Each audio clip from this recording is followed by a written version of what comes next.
The US President did call our President Abbas, at around 3:30 p.m. Occupied Jerusalem time. And in that conversation, the US President did inform our President of the intention to move the embassy.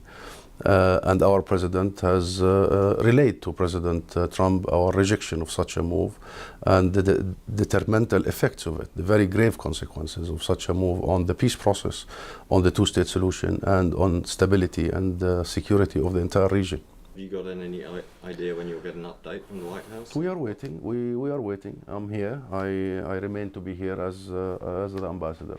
So, are you, at the moment, you're in the dark about when the embassy will move? We are in the dark, yes. And should such a step be taken by the U.S. Government, it would be a reneging on a written promise for the last 26 years. We did receive a written letter by Secretary Baker confirming that the U.S. will not recognize Israel's occupation of Jerusalem and will not recognize the boundaries that Israel has drawn, and that the status of Jerusalem will be as is during the process, and that was the pillar of it. And therefore, changing the status of Jerusalem from the U.S. would be reneging on a promise and a stab in the back of the peace process. Tomorrow we have a big party that we planned 2-3 months ago in the Congress for Christmas, celebrating Christmas. This is definitely not going to serve the interests of the U.S. to be the leader of the world. It doesn't. Nor the national interests of the U.S. to bring peace to the Middle East. And we believe it is the national interest, not because the U.S. is a nice place, but because the U.S. is a strategic place. Because it wants really the Middle East to be composed in a different way. And they know that the Palestinian issue is just an issue that everybody wants to ride. It's a strategic matter. So it doesn't serve America. Certainly it doesn't serve the America's allies in the region, including the Palestinians, the Jordanians, the Saudis, the Egyptians. And at this stage, it's the only side that it serves is not Israel. Is not Israel.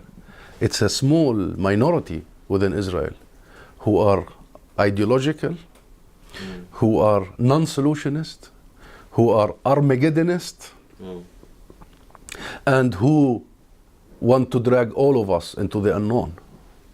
And you know, those few are the settler movement that wants to preempt President Trump's attempts, because they know that any peace attempt would mean that the occupation of the 1967 would have to end. And guess what? They are in government. Greenblatt confirmed in writing that he's coming. This comes to suffocate any hope for a different future at this very critical point in time.